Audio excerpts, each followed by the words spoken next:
code.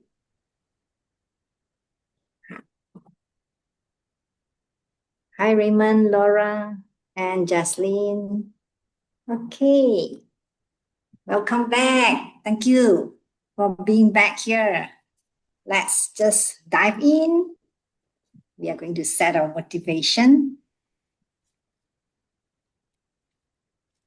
This is ACI 5 class, chapter 5, class 6, and today is 25th of September. So we'll start off with setting our motivation. So just get ready, sit up straight and close your eyes.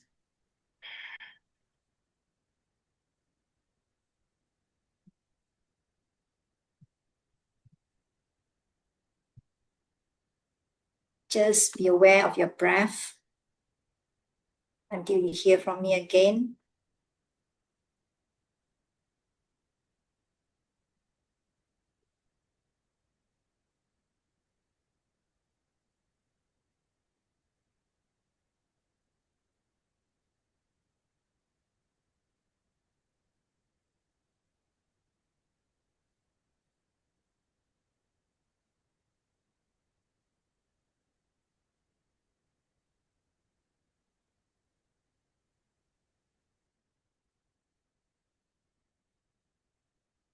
Now, bring to mind a being who is a manifestation of perfect love, perfect compassion, and perfect wisdom. And see them appearing before you just by way of you thinking of them. They're gazing at you with love, smiling at you with their holy great compassion. And their wisdom radiates from them, a warm glowing glow encompassing you in its light.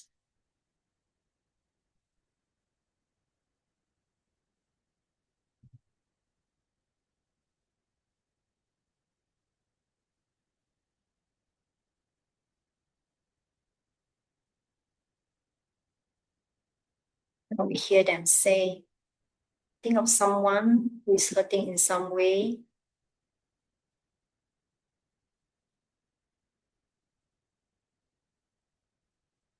Think about how much you would like to help them, the worldly way that you have tried or you might try.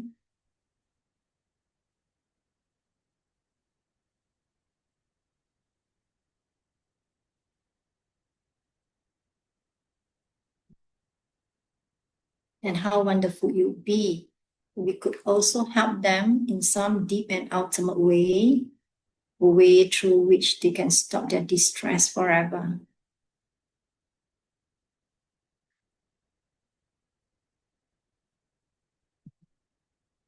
Grow that wish, grow into an intention,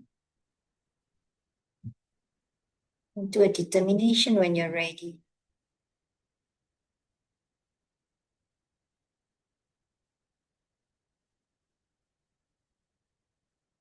Now we bring our mind back to our holy guide. They know what we need to know, what we need to learn, and what we need to do. And so we ask them, please help me that. And they're so happy that we have asked, and of course they agree. Now gratitude arises. We want to offer them something exquisite. And we think of the perfect world that they teach us to create. That we imagine we can hold in our hands. We offer to them, following it with our promise to practice what they teach us in the form of a refuge prayer. Here is the great earth, filled with the smell of the incense, covered with a blanket of flowers.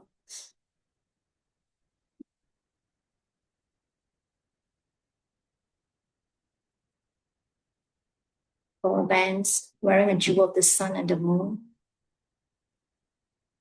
In my mind, I make them the paradise of the Buddha. And I offer to you. And by this deed, may every living being experience the pure world. Idam Guru Ratna Mandala Kami Atayami. I go for refuge until I'm enlightened to the Buddha jewel, the Dharma jewel, the Sangha jewel. By virtues of the goodness that I do in giving and the rest, may I reach Buddhahood for the sake of all beings. I go for refuge until I'm enlightened to the Buddha, the Dharma, and the highest community through the merit that I do in giving and the rest. May I reach Buddhahood for the sake of all beings. I go for refuge until I'm enlightened to the Buddha, the Dharma, and the highest community through the merit that I do in giving and the rest. I will become a Buddha for the sake of all beings. And may it be so.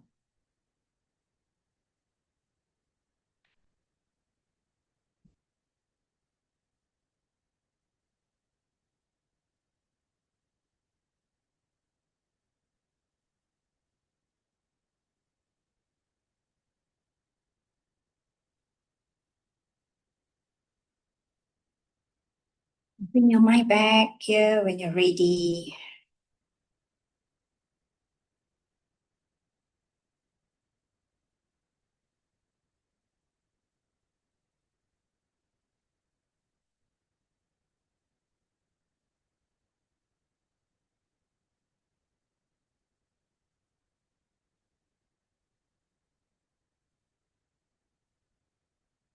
In the previous chapter, we learned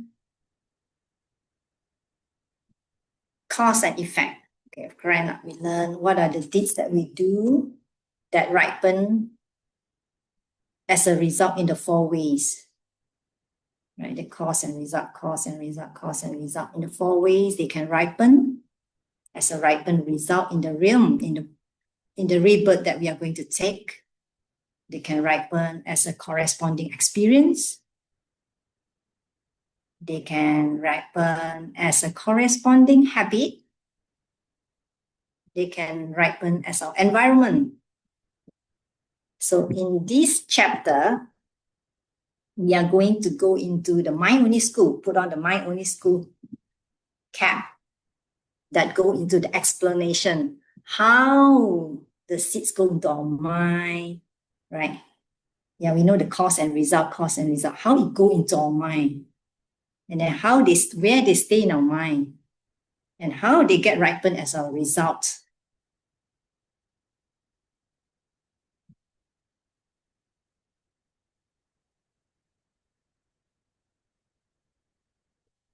So we are going to use the mind-only school explanation to explain how karma get into our mind, how they stay in our mind, how they grow into our mind, and how they ripen into a result. And we are going to use this text called Uma Gompa Rapsel. Okay, Uma Gompa Rapsel in English is The Illumination of Real Intent of Middle Way by J. Tsongkhapa. This text is a Mahayana Prasangika text, the higher middle way school. But we are using this text, the higher middle way text, because it is a review of how mind-only school explain how karma works. Again, this text is a Prasangika text. We are using that, okay, to get the mind-only school explanation on how karma works. So that means that the higher school accept the mind-only school explanation. They accept the the Prasangika, which is a higher school, accept the mind-only school explanation on how karma works, except for one small part, which we are going to find out. So this is just a background info first. Now, the core things come. Ta-da! Okay. So mind-only school explanation that there are three things happening as I experience my karmic result ripening. Three things are happening when I experience my karmic result. Okay, the first one is you. The first one is called you, just being the information. This is the you, being the information.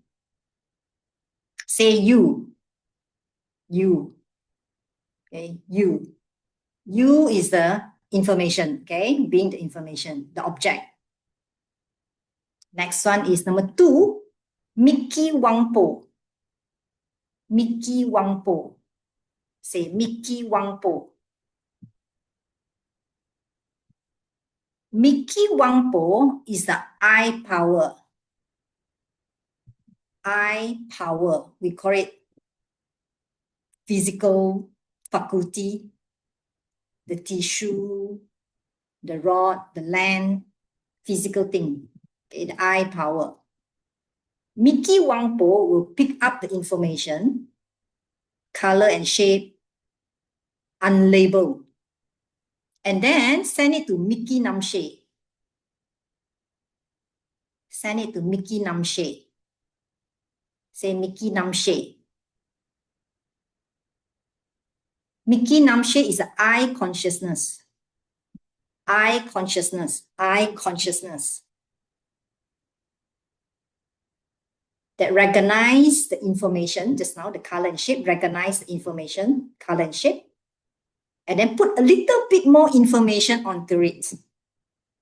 Okay, color and shape, red, round, okay, register red, round onto you and say upset face, angry face. And then the mind come up with angry yelling boss, yelling at me.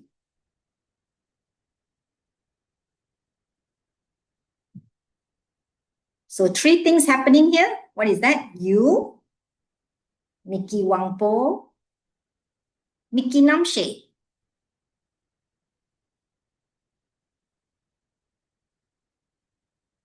Okay? So you is the just being the information. Mickey Wangpo is the I power that pick up the information, color and shape, unlabeled, not labeled, and then send it to Mickey Namshe. Mickey Namshe recognize information, recognize color and shape, put a little bit more information onto it, right? Upset face. Then the mind come up with the interpretation, angry yelling boss.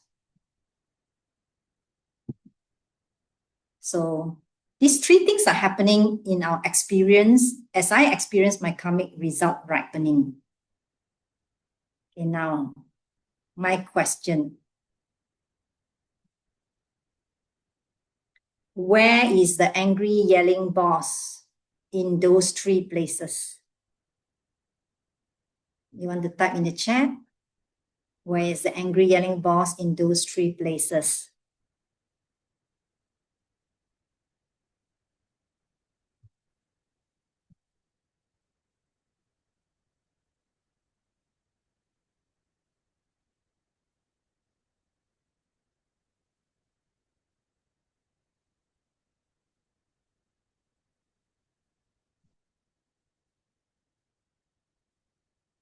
Okay, very interesting. Thank you for all your participation.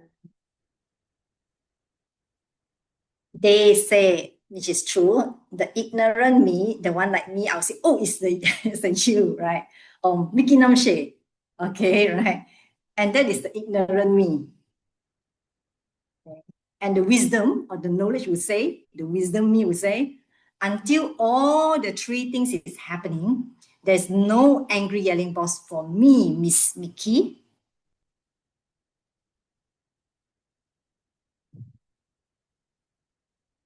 Until all the three things happening, until the three factor happening, okay, there is no angry yelling boss for me, Miss Mickey.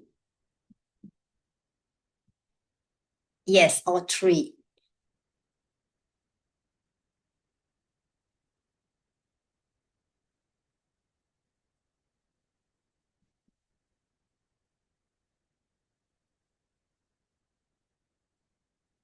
Okay. I should ask. Mickey Namse recognize it is from me. Mickey Namse recognize the information, the color and shape. Mickey Wangpo just take in the raw information, color and shape, unlabeled. But Mickey Namse recognize, they will know, oh, this is a red, round, and then add in more information, upset face. Okay, until all these three things are happening, there is no angry yelling boss for me, Miss Mickey. So without the 1, 2, 3, not in sequence, okay, the three things arising, the mind cannot come up with angry yelling boss.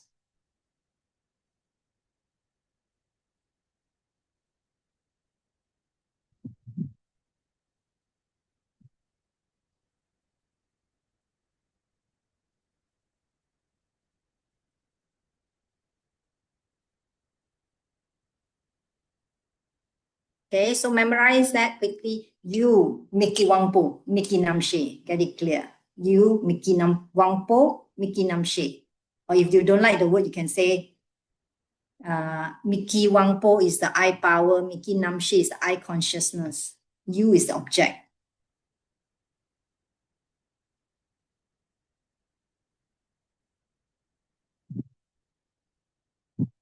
Okay.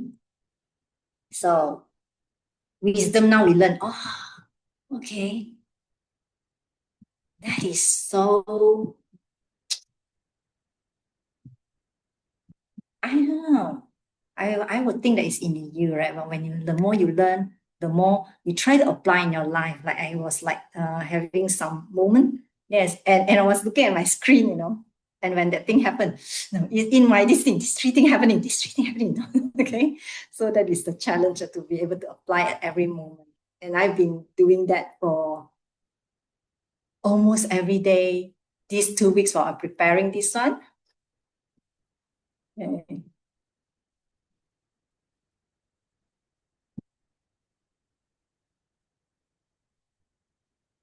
Okay, Mickey Namshe, recognize information, rate, round, they register that information onto you, okay, and they add more information. They say upset face. And then the mind maybe consolidate from, you use the word consolidate, take from, you have ear consciousness, we have a different sense, right? Then put all together. Then you say, angry yelling boss yelling at me. So we are using I as the example here. You can apply the same for ear. We got 6 consciousness, right? Eye consciousness, ear consciousness, nose consciousness. We have the taste consciousness. We have the touch consciousness, and we have the thought consciousness. 6 consciousness, which all the schools agree. All the school agree.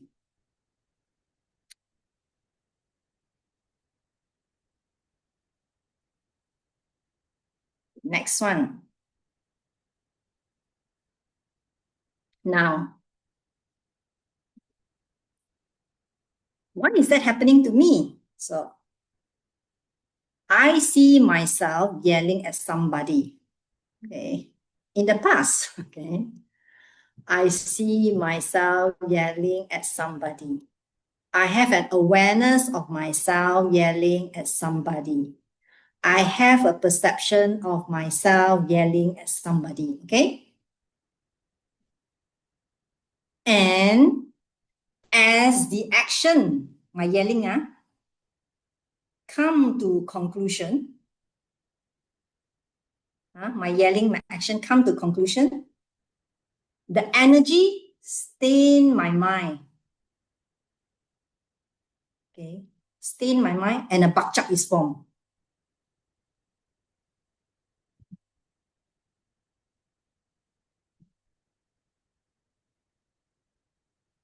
Again, I said, I see myself yelling at somebody. I have an awareness of myself yelling at somebody. I have a perception of myself yelling at somebody. And as I yell at somebody, and as that action come to conclusion, okay, the action come to conclusion, okay, the energy stain my mind, stain, S-T-A-I-N, stain my mind, and a bakchak is formed. Can somebody spell bakchak in the chat? Can you help me to write it down? B-A-K-C-H-A-K.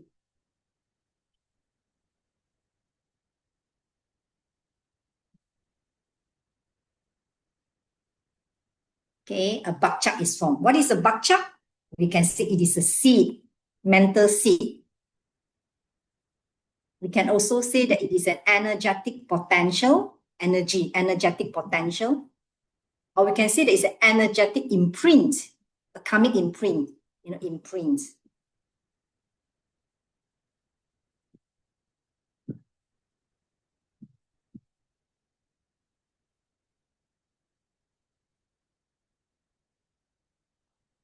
Okay, as the action come to conclusion, the energy stain the mind. Okay, or you can say imprint. There's an imprint, stain the mind, and then a bakchak is formed. What is a bakchak? It's an energetic potential, energetic imprint, or you can say a karmic seed.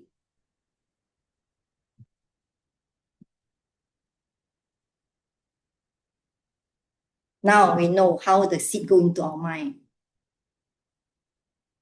Remember, this is the first part. We say we are going to the mind-only school explanation to explain how the seed go into our mind, number one.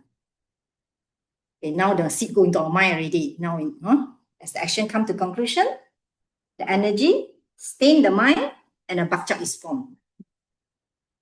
What is bakchak? We have learned before, we say all existing things can be categorized into changing and unchanging, right? Changing thing can be physical changing thing, mental changing thing, and non-physical and mental. Physical, mental, non-physical, and mental. Three category, again, physical, mental, non-physical, and mental. Means that they are neither physical nor mental. So bakchak is in the third one. Bakchak is in the third category, neither physical nor mental.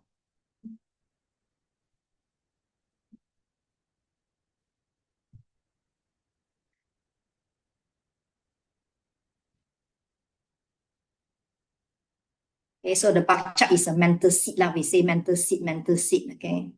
Mental imprint, the potential. So now they go into our mind.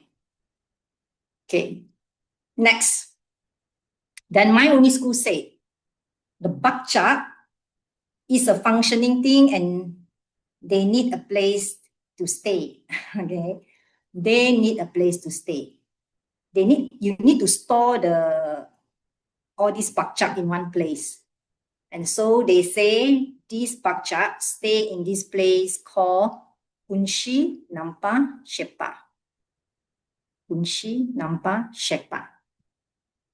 For those you cannot see, if you find it's too small, you refer to the bottom right. You can see the scale. You can zoom in, make it bigger. That's what my son taught me. Right, Zane? right? I think Zain and Daniel, the other time, you increase the ratio and so become bigger. Okay, so Kunshi Nampa Shepa. Kun is everything. She is the basis or the foundation. So it is a foundation for everything. It is the basis for everything. And they say it's a foundation for all our suffering. So we say all the school agree that there are 6 consciousness, right? But in my only school, they have an additional 2 consciousness. And one of them is this kunshi. One of them is this kunshi. Okay. So kunshi is called the storehouse consciousness. It is also called the foundation consciousness, or Geshila nowadays, he also call it the refrigerator. Okay, now he also call it the refrigerator.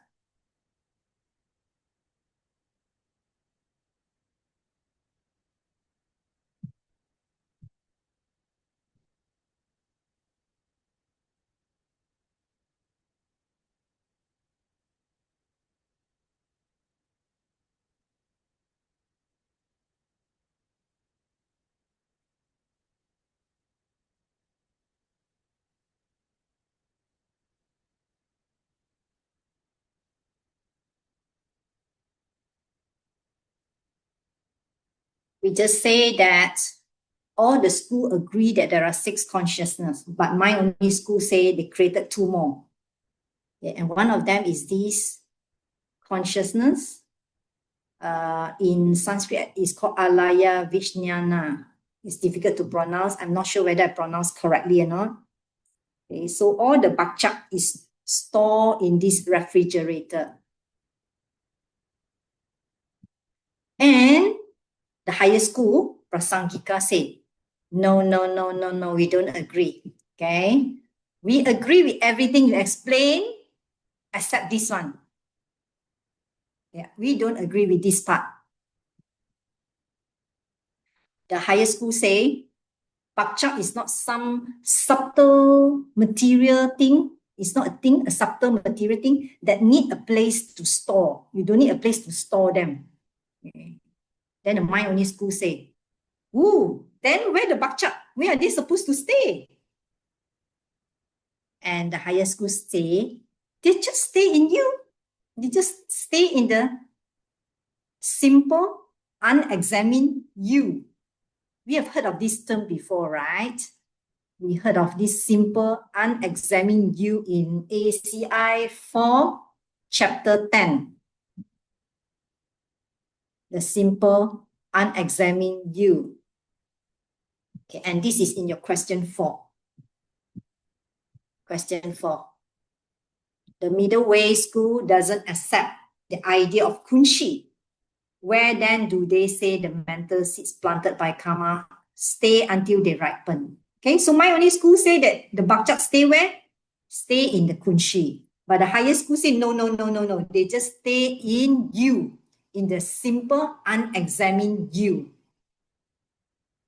What is this simple, unexamined you? It is just a simple awareness of me that I see due to my karma.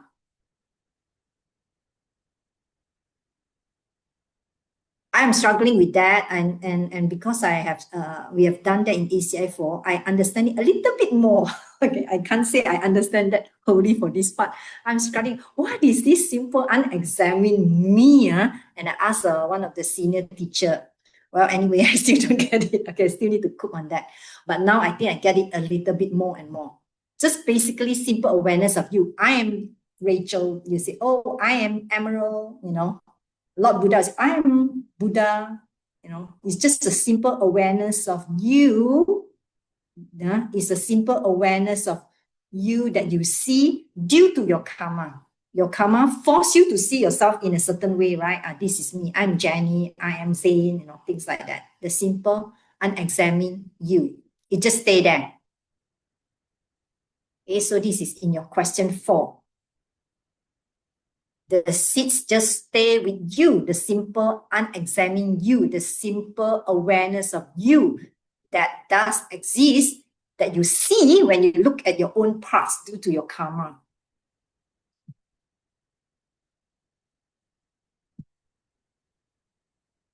Okay, so we have covered two things. Okay, just a recap.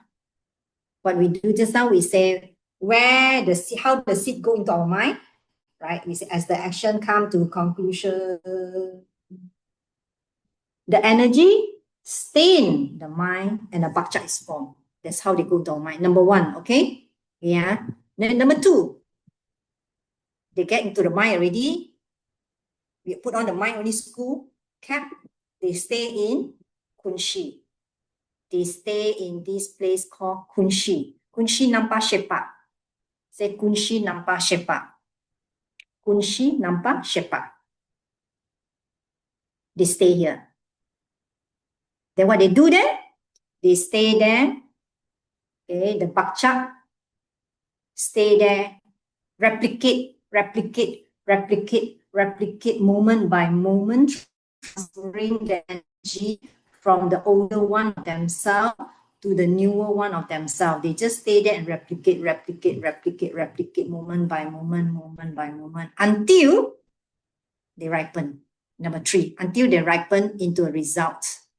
When the conditions are right, they ripen into a result. So number three, how they ripen.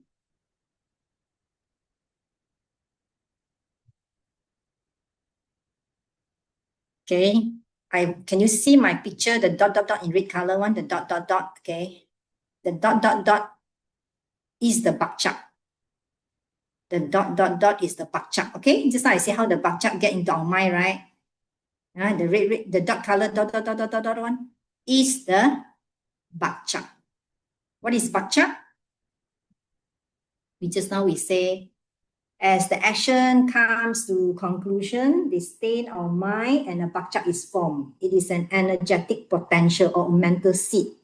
Okay, a mental seed or energetic potential or imprint, or you can take it as an imprint. Okay, so this dot is the imprint. The dot is the imprint. It's the seed. The dot is the seed. Okay, so now where does the seed where is this seed stay? Where is the seed stay?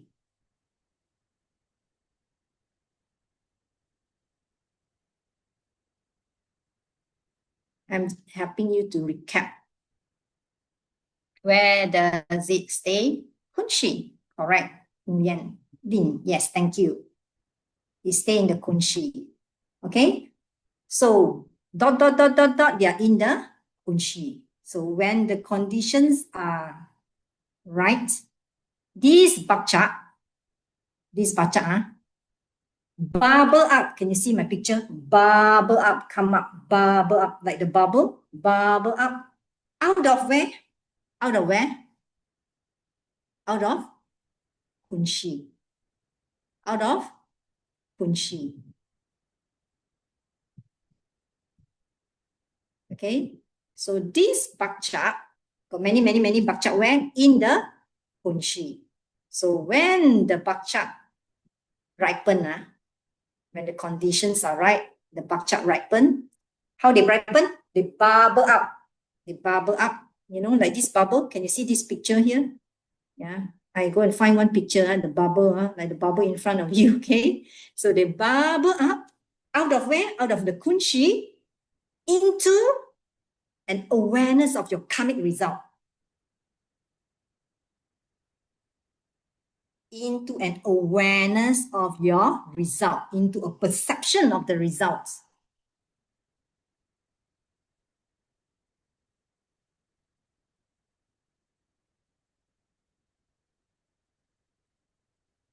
Okay, so this bakcha bubble up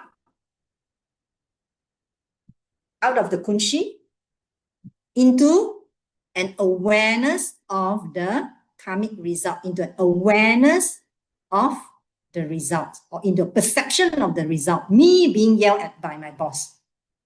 Me being yelled at by angry boss. Okay, and when that happens, it is too late. You cannot do anything.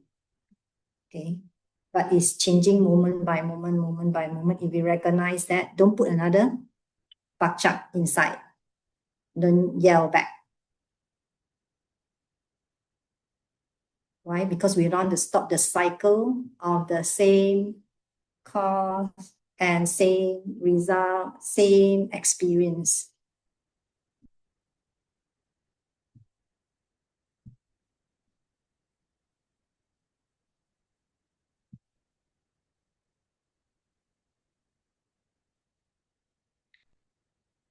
Okay, so this is a very important part now. They'll go into very detail this part now. They're very, very detailed this part. I'm going to zoom in, zoom in, zoom in. So I bring you, this is the first part that I throw to you. The bakchak bubble up out of the kunshi into an awareness of the result. Don't underestimate the word awareness. Okay, this is Geshe-la's here. Geshe Michael say, the bakchak does not become the result. The bakchak produce an awareness of the result. This is a very subtle, important piece that you have to cook, okay, and think about that.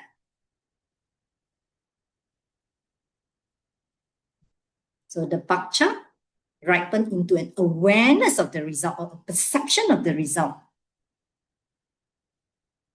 Now I'm going to go deeper on that. Okay. The bakchak that I said ripen into, this bakchak ripen, how they ripen? They bubble up out of the kunshi, producing, number one, the I power. Just now we just say, what is that? Miki Wangpo. Again, the bakchak bubble up, producing a consciousness that look like our I power, number one. Produce a consciousness that look like my I power. Miki Wangpo, number one. What does my I power do? What does Miki Wangpo do? They pick up color and shape, unlabeled. Right. Okay, number two, the bakchak, the same bakchak, okay, produce my I consciousness. You can say the interpretation of those color and shape. So one bakchak, all these things happening from one bakchak.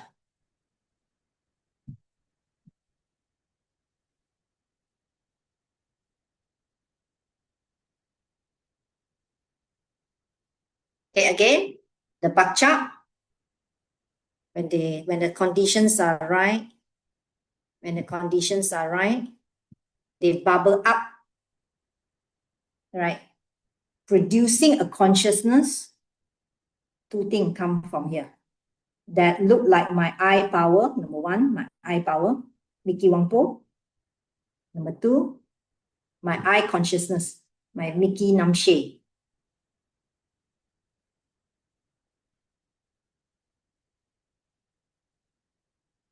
So all of these coming from one bakchak.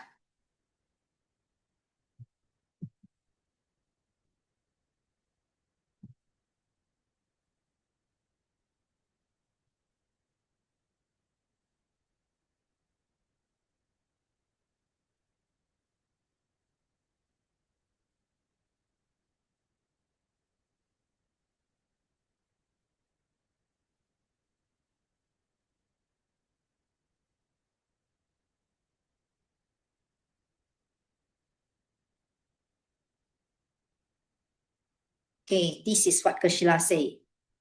My teacher quote Geshe Michael saying this. This karmic seed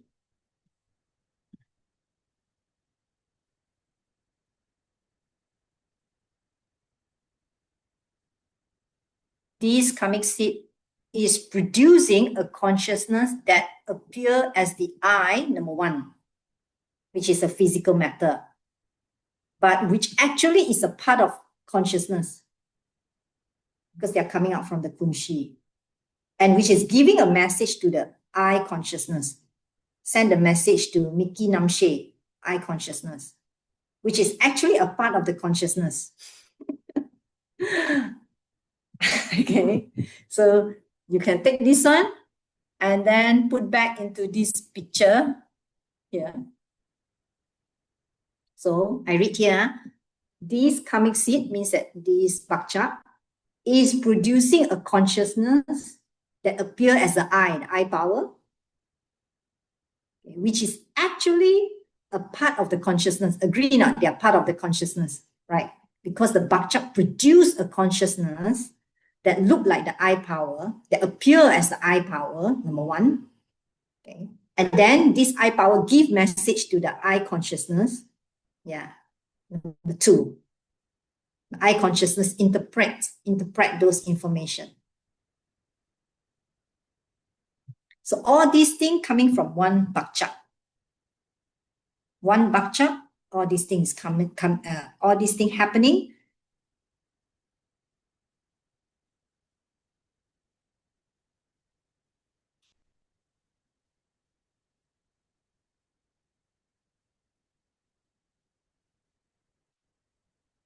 So if I don't like the experience, it is an unpleasant karmic experience for me, then what should I do? If I don't like it, put a different bakchak. How to put a different bakchak? How to put a different bakchak?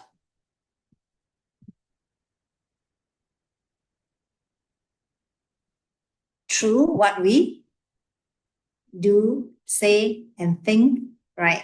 We learn in chapter 2, we can be guided by the 4 types of good deed that we can do, and chapter 3, by the 10 virtues that we can do, and by chapter 4, by how big fat karma that we can make.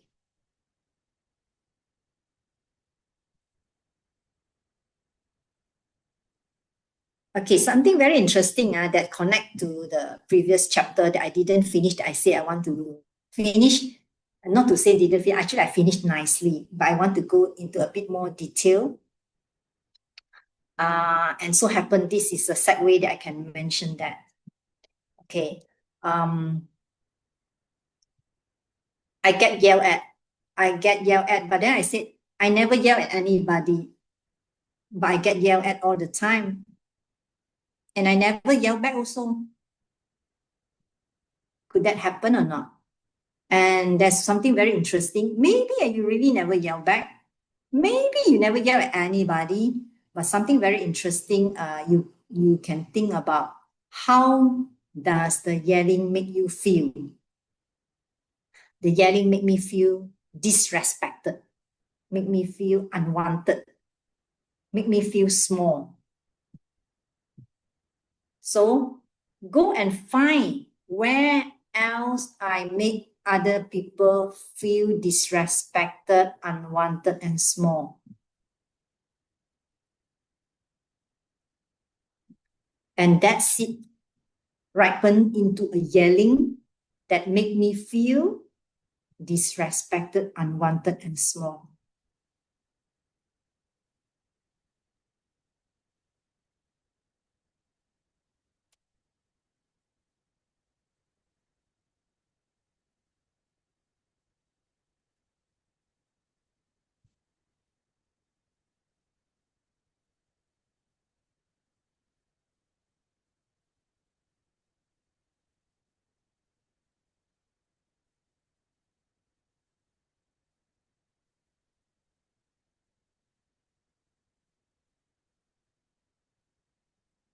Okay, Emerald said Kunshi is said by mind only school, which is not accepted by middle way. Am I right? Yes.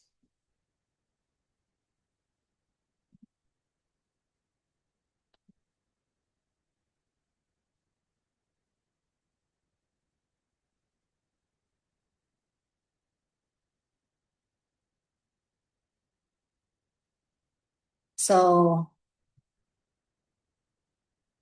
Now I summarize that in question number 3. Whatever we have learned so far, come out in question 3.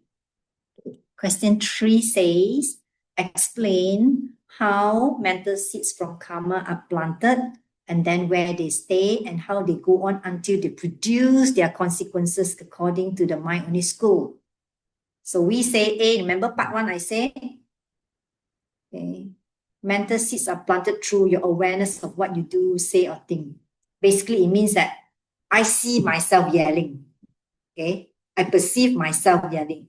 I have an awareness of myself yelling, and as the action comes to conclusion, okay, the energy stay in my mind and a pakchak is formed.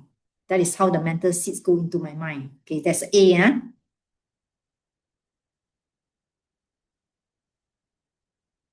Okay, B. And then now they go into my mind already. What they do? Where they stay? They stay in this place called kunshi, foundation consciousness, or we call it storehouse consciousness, or let's call it refrigerator. So they stay in the refrigerator, this kunshi. They stay there, they replicate themselves in constant fluctuation, moment by moment, and then transfer the energy from the older form of themselves to the newer form of themselves. So it's there until, okay, B okay already, then C, when the conditions are right, the pakchak or the mental seed ripen into a perception of something. The pakchak bubble up into an awareness of the result or into a perception of something.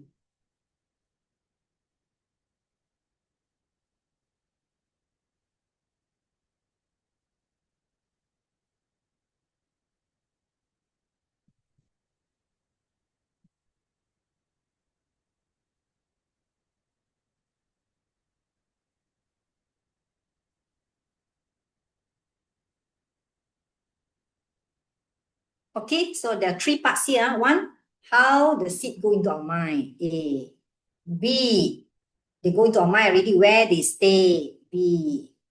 Then C, how they ripen into a karmic result, how they become our result, our karmic result, how they become our experience, our karmic experience.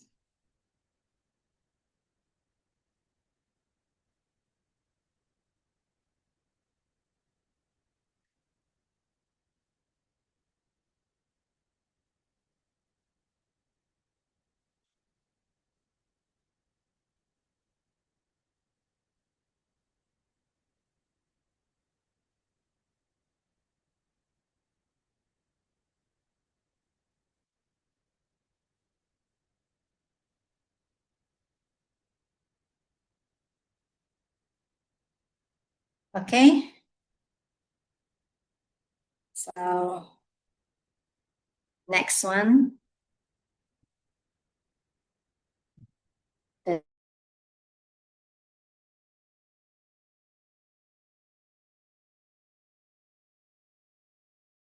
Because 2 things arise together from one karmic seed. One karmic seed, okay, that you plant earlier, you have planted earlier in the mind. Now, what are those 2 things? Number 1, okay, the bakchak, the karmic seed ripen into your I power, number 1, which states just now, right? I power, or you call it I faculty. Number 2, your I consciousness. 2 things. Miki, Wangpo, and Miki Namshe. Miki Wangpo and Miki Namshe.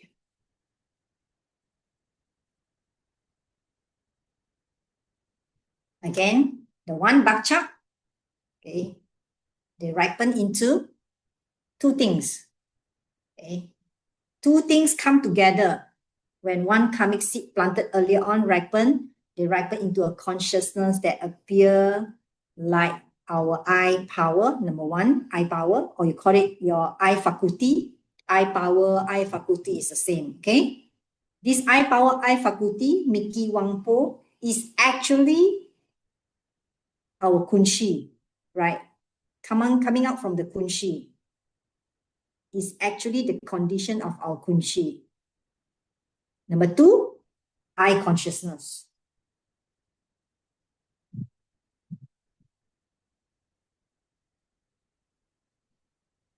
So you can see that when the bakchak bubble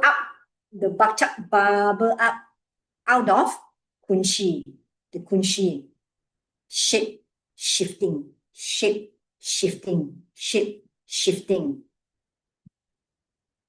So the I power is actually the condition of our kunshi. In another way, we can say that, isn't it? The condition of our kunshi, condition of the kunshi shape shifting. Because the bakchak bubble up out of kunshi.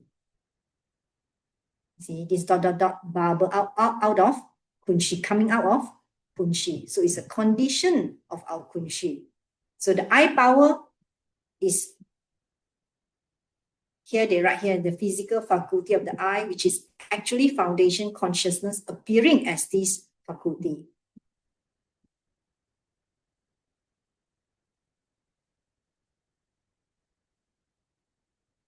Right, so we go back to the earlier one that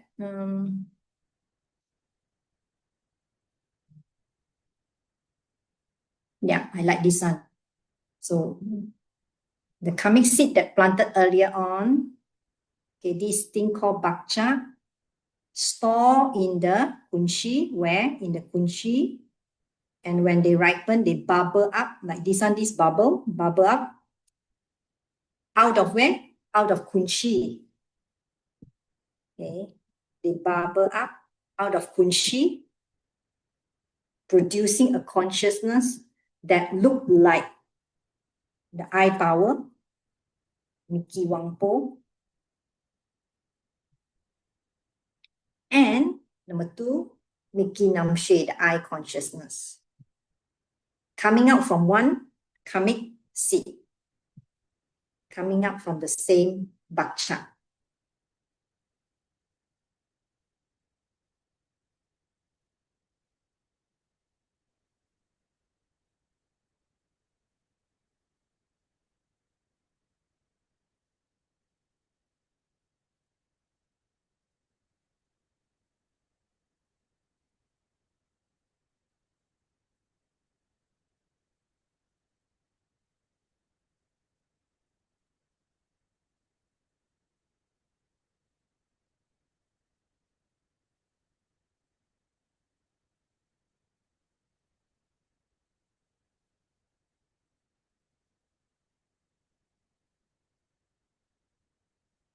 Okay, and then the next one, question number two.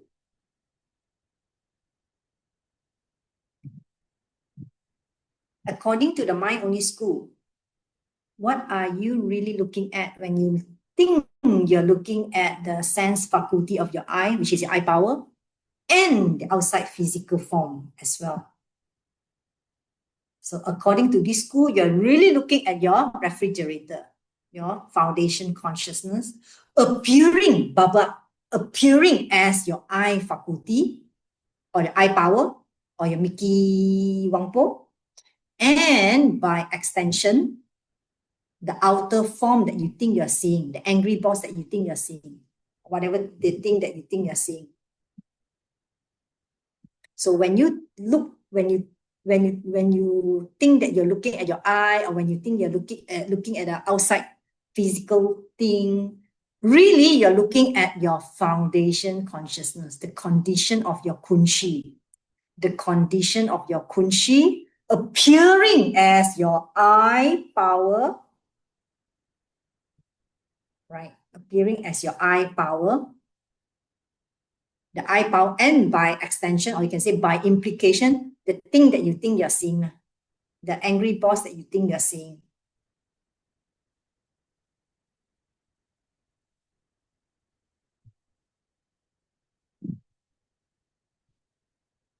Okay, again, when we are looking at our eye power, or we are looking at the outside thing, what is really happening is we are looking at our kunshi. We are looking at our kunshi appearing as our eye power, and by implication, the outer thing that we think we are seeing, the outside thing that we think we are seeing, the angry boss that we think we are seeing.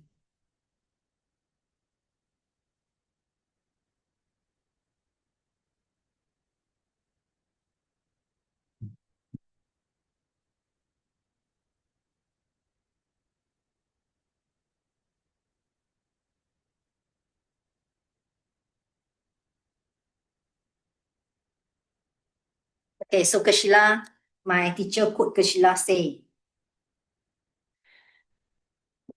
the kunshi, the refrigerator, emanate, they produce an image that look like an object out there. But really, is our own kunshi looking like that object?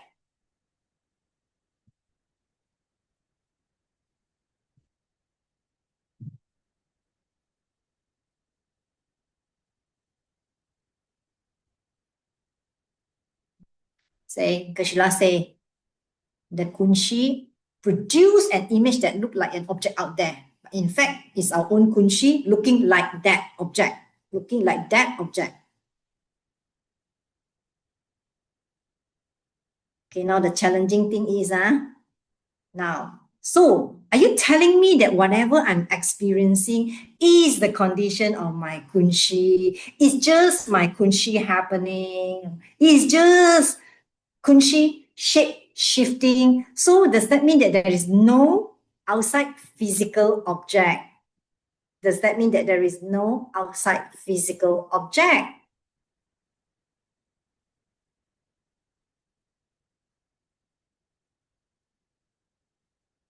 It seems to that way, right? If everything I'm looking also inside only just my kunshi, does that mean that there is no outside physical object?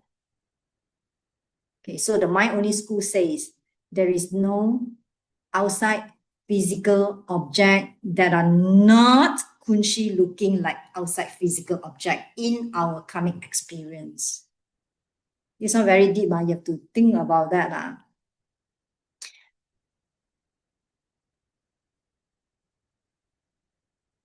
There is no outside physical object that is not your kunshi appearing as the outside physical object.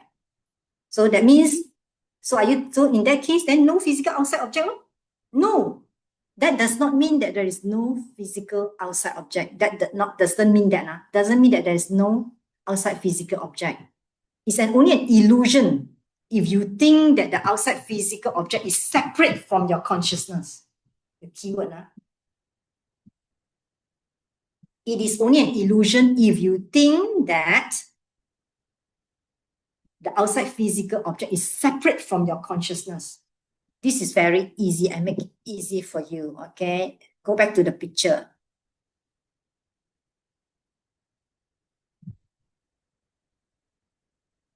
Okay, so got outside physical object or not? Everything you say, I'm looking at is my condition of my kunshi. I'm looking at my kunshi. I'm experiencing the condition of my kunshi. Yeah. So got outside physical object or not? Okay. Obviously, from here we know, right? There is only an illusion if we think the outside physical object is separate from our consciousness. Can you see that or not? Yeah. If we think they're separate from our consciousness, that is an illusion. That is a gaccha.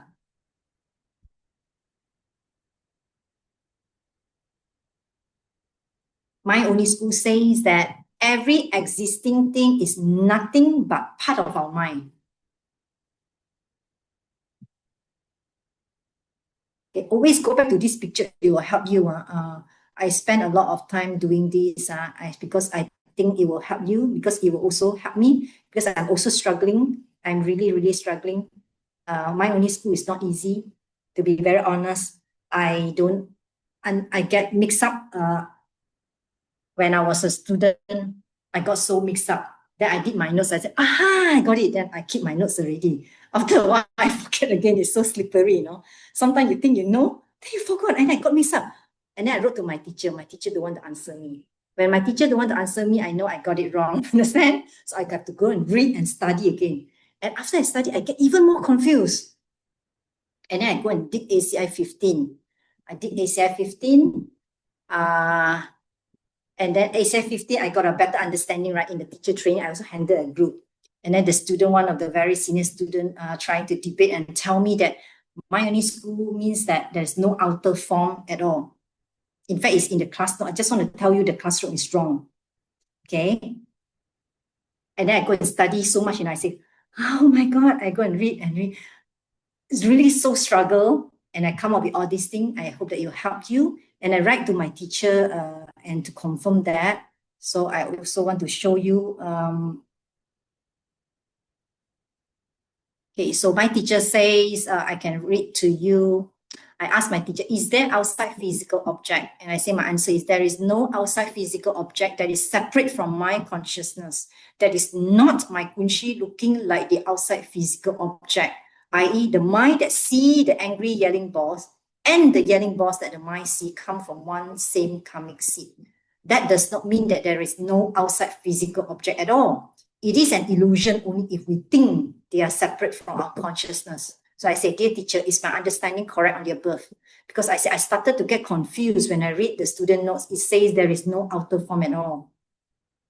I say my understanding is there is outer form in the mind only school. They are dependent things. They are Shen Wang in ACI 15. They do exist by definition. They have some nature of their own, but not self-existently. They come from causes and conditions. So this one you can forget the last para.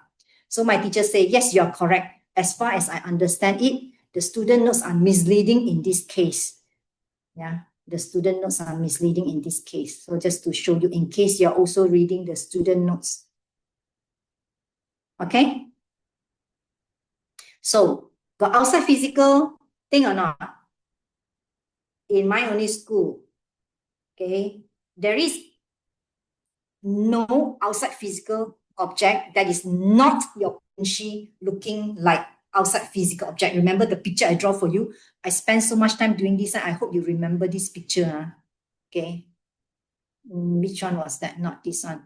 Yeah, the main thing. Go back to this one. Keep on working on this picture. Okay. I spent a lot of time doing this. Okay.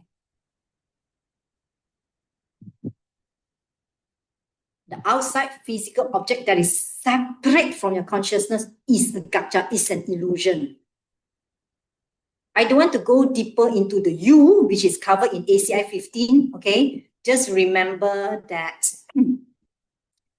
the outside physical object, okay? If you think there's an outside physical object out there on its own, nothing to do with you, that is not, there's no such thing, okay? There's no such thing. There's no outside physical object that is not coming from your kunshi. That is not your kunshi appearing as those outside physical object. You can see that. Isn't it? The kunshi bubble up, right? The bakchak bubble out of the kunshi, appearing as the eye power and what they see.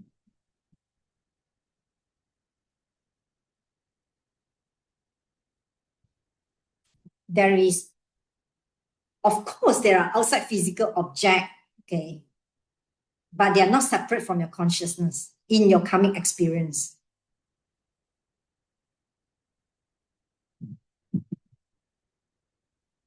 Okay, now my question is, are they outside of physical body? The outside physical object, are they outside of physical body? Yes or no? You type Y or N.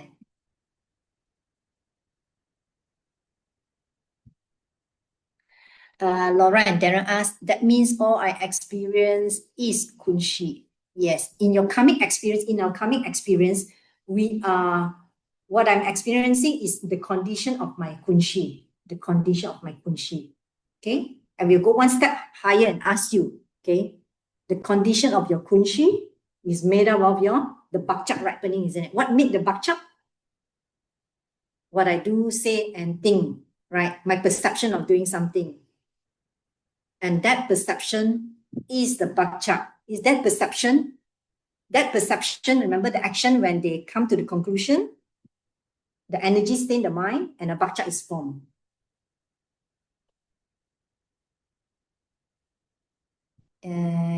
Are they outside my physical body? Yes. So the next question, can they be outside our consciousness and we experience them? Can or cannot? Can they be outside my consciousness and we experience them. Yeah, Isu is correct. Yeah. No, no, cannot. See the difference there, very, very subtle difference.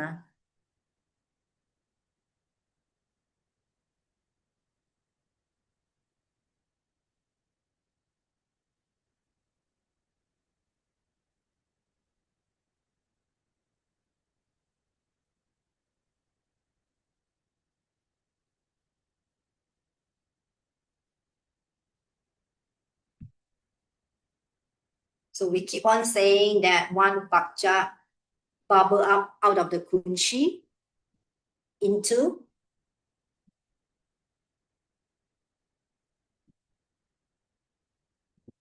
my eye power, and by implication, what I see, right? Number two, my eye consciousness. So all these things coming from one bakcha. Where is the bakcha? It's in the kunshi. So it's the kunshi, shift, shaping. What I'm experiencing is the condition of my kunshi. So then the next thing we will say, oh, in that case, then means that there is no outside physical object. My teacher say, because all objects are kunshi, appearing as those objects, so my only school say there are no actual outside physical objects that are not kunshi looking like outside physical object. But does that mean that there is no outside physical object at all? No, there are outside physical objects, but they are not separate from your consciousness. And it is an illusion if you think they are separate from your consciousness.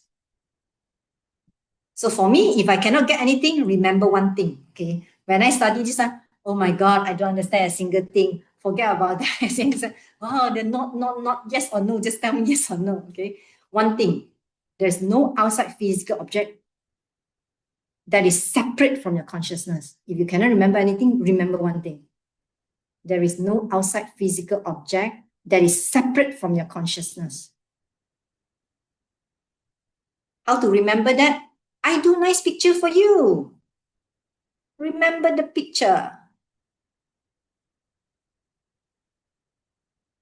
There is no outside physical object that is separate from your consciousness.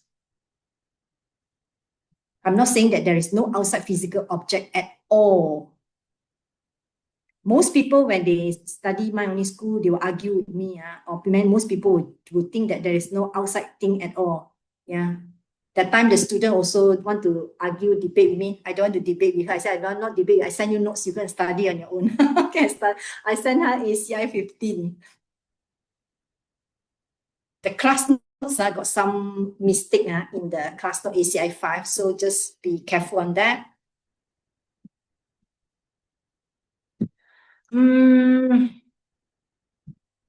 Okay, this is a very important one. You really need to think about that. This I need some time to cook and think about that. So I also struggle a lot with this.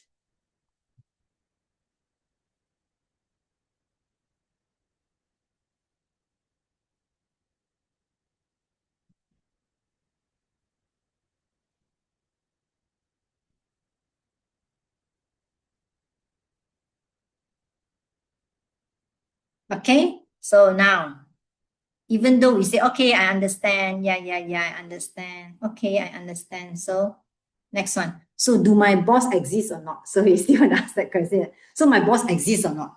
Okay. There is no such thing as an outside boss that could be anything separate from your consciousness itself. Come back to the same thing, okay? There is no outside boss that is separate from your consciousness in your karmic experience. It is an illusion if you think they're separate. Of course they exist. Of course they are valid. If you have valid perception, yes, of course they are valid.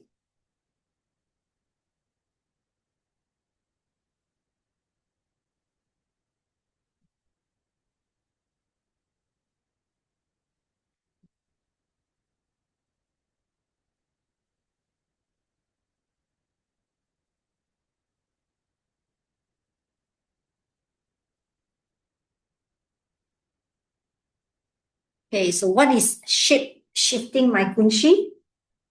What is shifting my kunshi? What is the thing that make my kunshi shifting? What is that?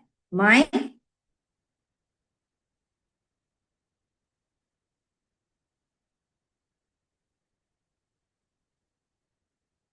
bakchak.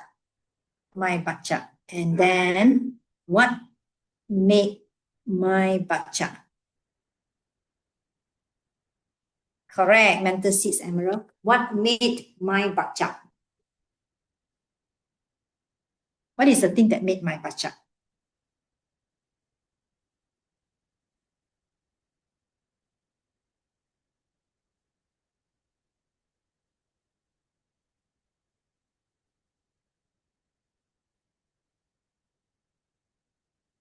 Yeah, what we do, say and think, my action, my thought, speech, and action. Yeah, my behavior. Correct or not?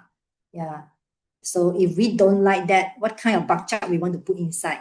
Okay, so we have a choice. We decide. Yeah, and Laura and Daniel doing the 3-time book. Those are the bakchak that we want to put in, right? The 10 virtues. Those are the things we want to put inside. And then our world will start to shift and become more and more beautiful. So as Jackney also started to write her 3-time books, who else? That time I remember got 4 people. I remember it's Jackney, uh, Laura, and Daniel. One more I cannot remember. Not sure. Did you try? Okay, so next level will be we want to look at the emptiness. The emptiness in the mind only school. The emptiness in the mind only school is the lack of a separate seat. There's no separate seat for the object and the subject. Object, subject. There is no separate seat for the perceiver and that which is perceived, which is the eye power and the angry yelling boss or whatever you think you're seeing. There is no separate seat for the mind that see the angry boss and the angry boss that the mind see.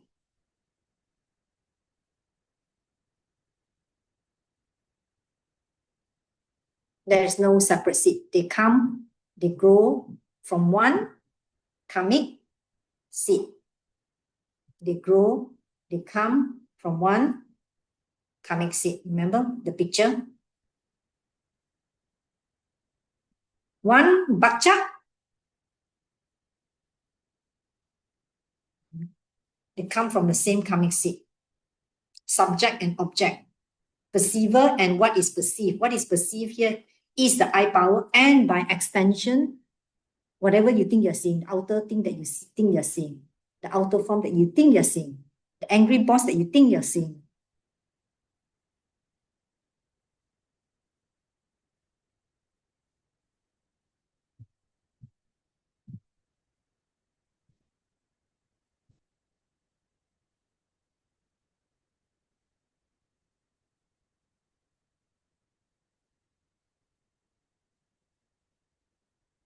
So in conclusion, our entire experience of our world is us experiencing our own kunshi, like what Isu Emerald asked.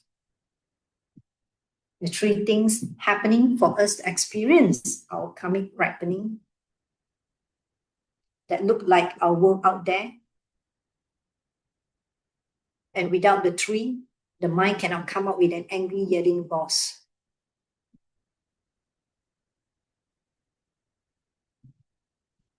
Is there a you out there? Yes. But there is no you in my karmic experience that is separate from my consciousness.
Okay, so that is a conclusion.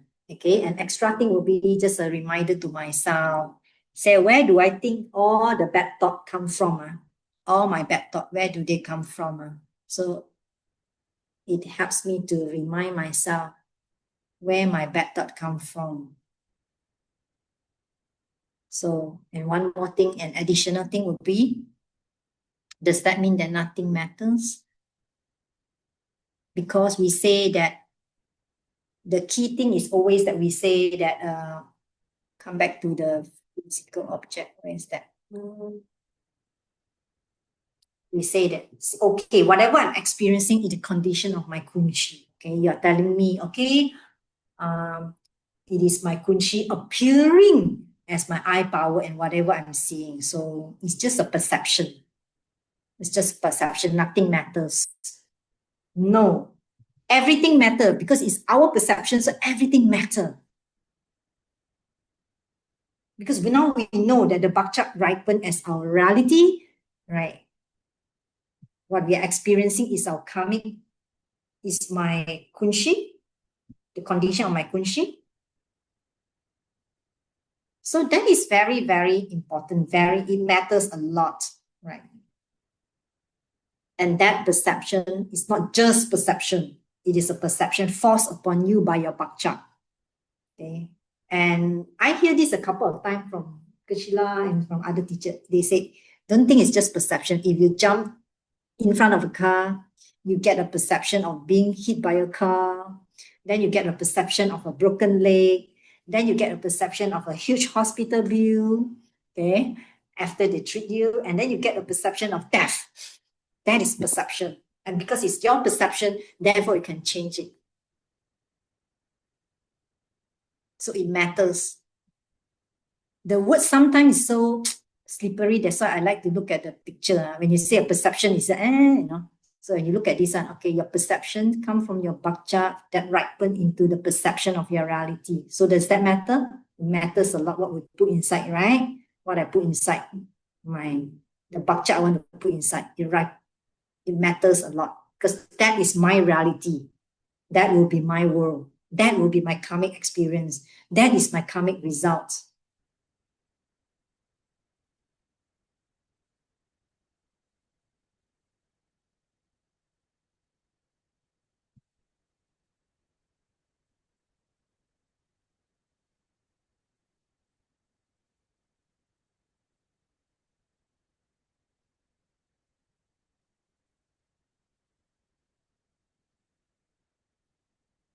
Kia Wong asked, the angry boss that is not coming from me is illusion. Yes, I think the mind only school so slowly. All the school help us, bring us up. Like mind only school, like I said, the outside physical object that we think is separate from your consciousness, from mine, the outside physical object that I think is separate from my consciousness, that one is an illusion. That one is a gacha. That one doesn't exist. Is there outside physical object? Yes, the outside physical object that is your kunshi appearing as those outside physical object. When I say that, it's difficult to grasp our mind. So I like you to remember at least one thing. If you cannot get it, I said it is an illusion. If you think the outside physical object is separate from your consciousness, remember one thing. They are not separate from your consciousness.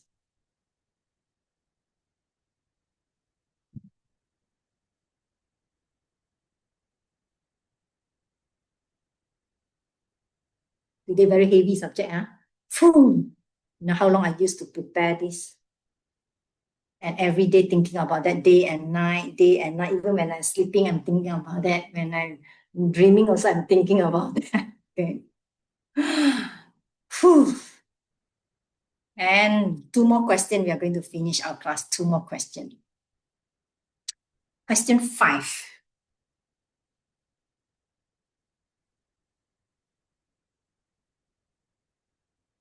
Can somebody read this for me? Let me take a break.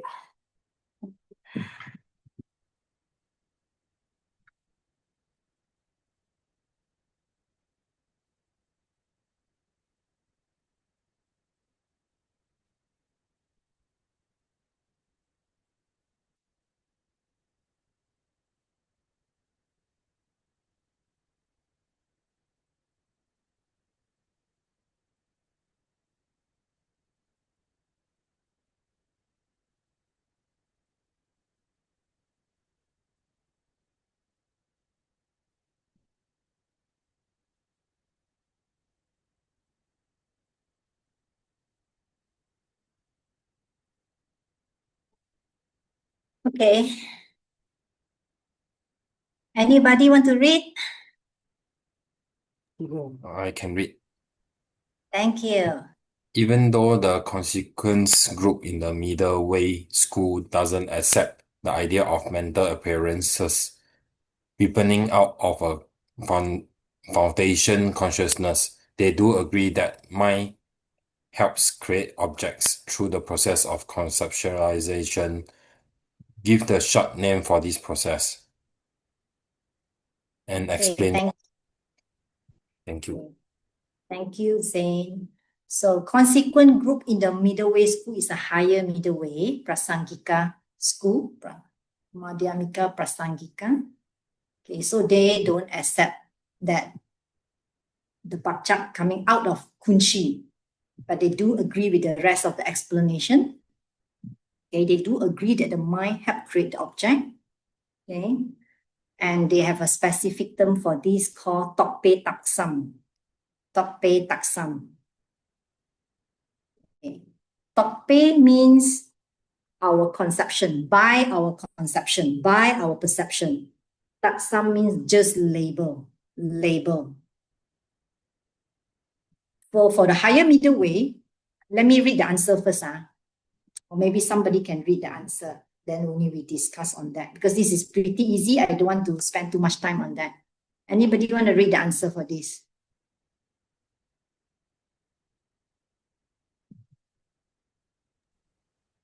Yeah, it's me. I can read. Yeah, please.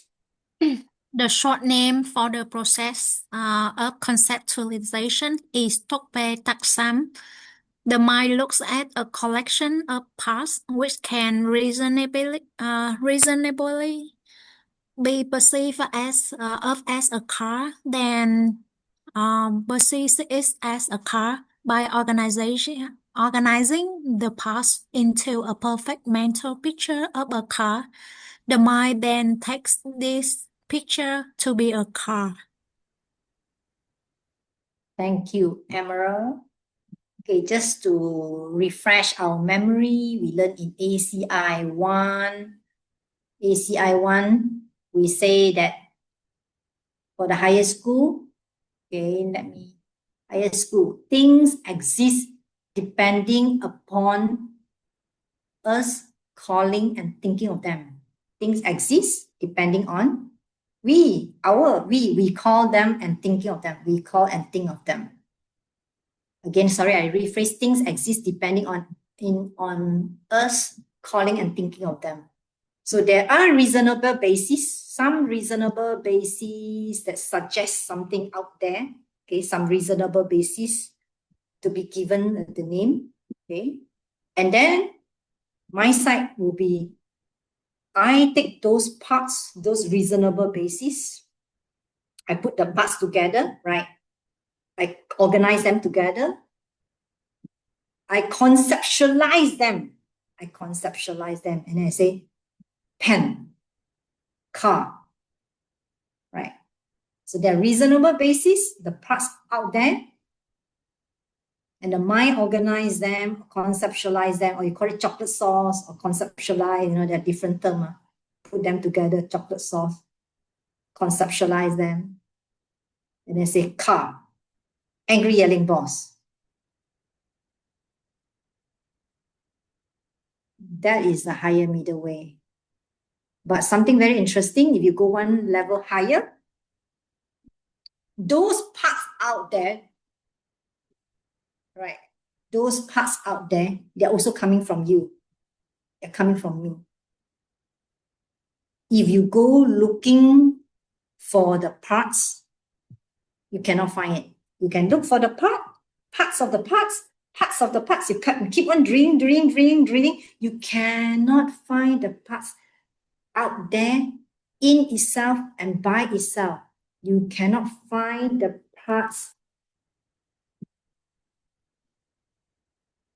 Wait, I write down properly. Okay, you cannot get to anything that is out there, that is really there, that I'm not labeling, that is in there, in itself and by itself. You cannot find. You can try it out. Like for example, okay, I can say this is my mouth. And I go and see, oh, this is my mouth. My mouth got the parts, right? Where's the mouth? Got the upper lip, lower lip. No, I cannot find the mouth, I got upper lip. Then where's the upper lip? Where's the upper lip? I can see the skin. Okay, I can see the skin. I can see the top of the skin, the bottom of the skin. Okay, the top of the skin. Where's the top of the skin? I cannot find the top of the skin. I find the tissue, the cell. Then where is the cell? I go and drill in. You just find, you will keep on going down and down and down and down. You cannot find the thing out there that is independent of your labeling.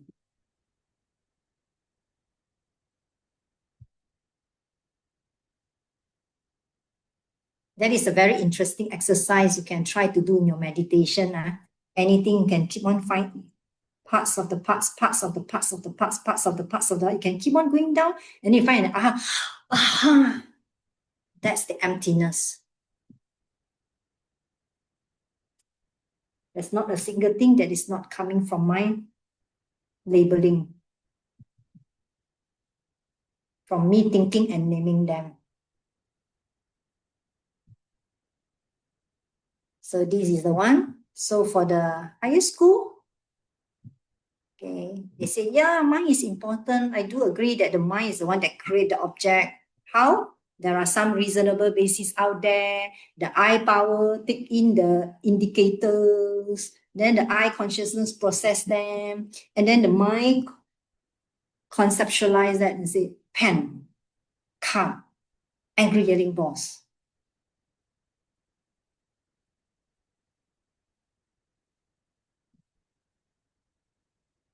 So for higher middle way, it's always that when you go looking for the thing, cannot find it. You can keep on drilling, you cannot find.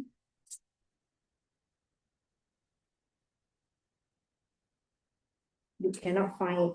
You will always find parts of the parts, parts of the parts of the parts, parts of the parts of the parts.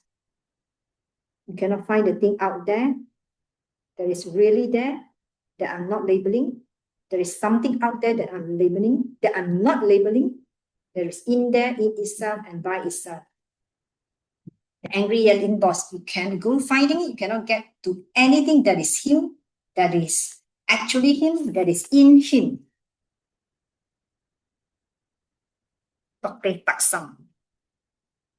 From your perception, from your labeling.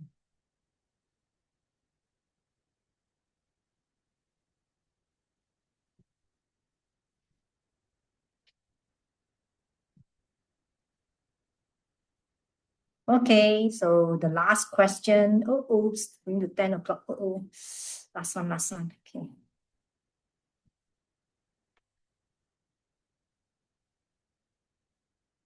Okay, so okay. Basically, this one would be my only school, my only, right? So Lord Buddha say, my only school, they say that Lord Buddha say everything is my only. But higher school say, no. Lord Buddha doesn't mean only mine. There's a difference there. Lord Buddha doesn't mean that it's only mine. He didn't mean that everything that we experience is kunshi showing up.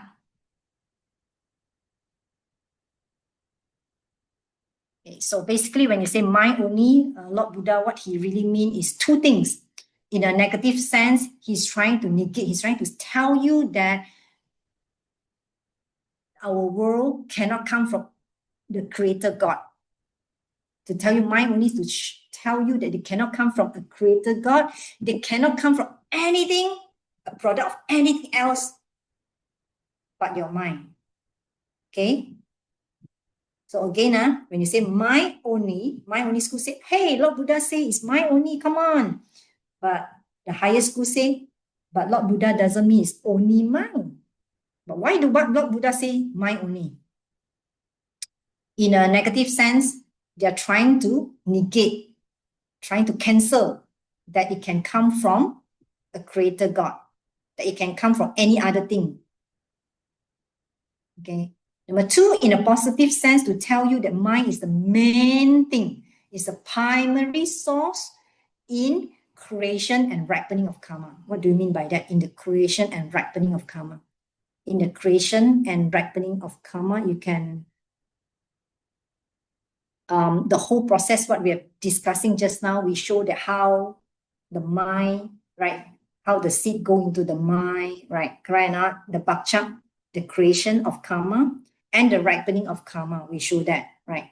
And we also learned that in ACI 5.2, we say lele jikten natsukye, right? Deeds cause multitude of woe. What is deeds? Movement of the mind and what it motivates. Mind move so fast, there's a thought, and then what it motivates you to do and to say.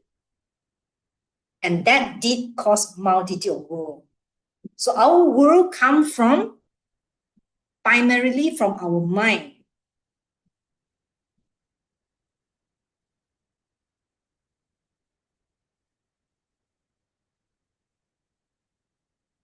Okay? And if you have time, you can go back and look at our ACI 4.9. Remember, we also talked about that 4.9, chapter 9. We say they flip around. We say, remember that time we were having this, whether, mind provide the basis for the sense power or the other way around, correct? And you look back at chapter number 9. Okay, mind provide the basis for the sense power. How? Because they project them. They project you into the next life and the physical form that you take. And therefore, it's the cause of your sense power. So mind is the main thing, not matter, not physical matter. Not to say there's no physical matter, but just to tell you the mind is the main thing. Okay, so this is additional. I'm trying to link up to what we learned. Okay, I'm just trying to link up to so far what we have learned. Okay, and that ends my class today. Before, one more. Sorry, I tried to finish this one. Memorization will be, you can take a snapshot. This is your memorization, but I don't expect you to memorize everything because I didn't memorize everything myself. I memorized the first line and then the second line. Then I forgot again. I memorized the first line, okay?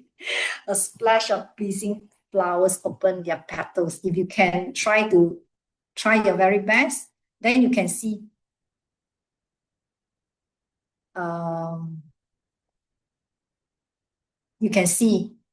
your mind is creating, how your mind conceptualize and creates your reality. Through the process of conceptualization, you can see that our world, everything is a creation of conceptions.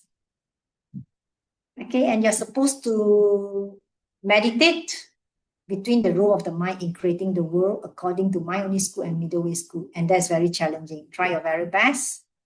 Okay, and that ends our class today. This is a very heavy subject. Don't feel bad if you don't get much, okay? And during my time, so I don't get a single thing. Okay, Aisu, she went off already, okay. And just watch that again. Look at the picture, remember that, okay? All right, let's do a dedication. So I invite you to close your eyes. And be very, very happy with yourself that you are here, you're trying to learn, you're trying to understand our reality. And think about the goodness that we have just done, like a beautiful gemstone that we can hold in our hands. And recall our holy guide, see how happy they are with you. And offer them this gemstone of goodness. See them accepting it, the blessing, and they bring it back to your heart. Feel it there in your heart. It feels so good that we want to keep it, and so we give it away. By the power of the goodness that we have just done, may all beings complete the collection of merit and wisdom, and thus gain the two ultimate bodies that merit and wisdom make. Use 3 long exhale. 1, to send to the one person you want to help at the beginning of the class.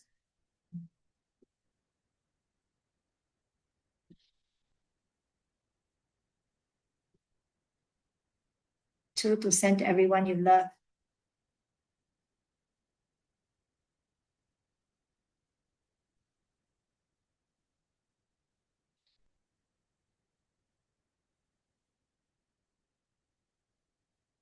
And 3rd, to send to all sentient beings in the universe, wherever they are.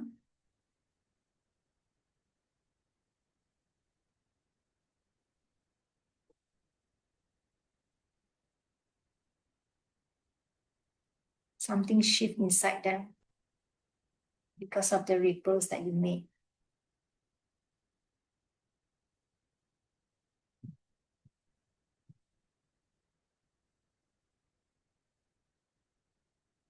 When you're ready, you can bring your mind back to the space here and open your eyes.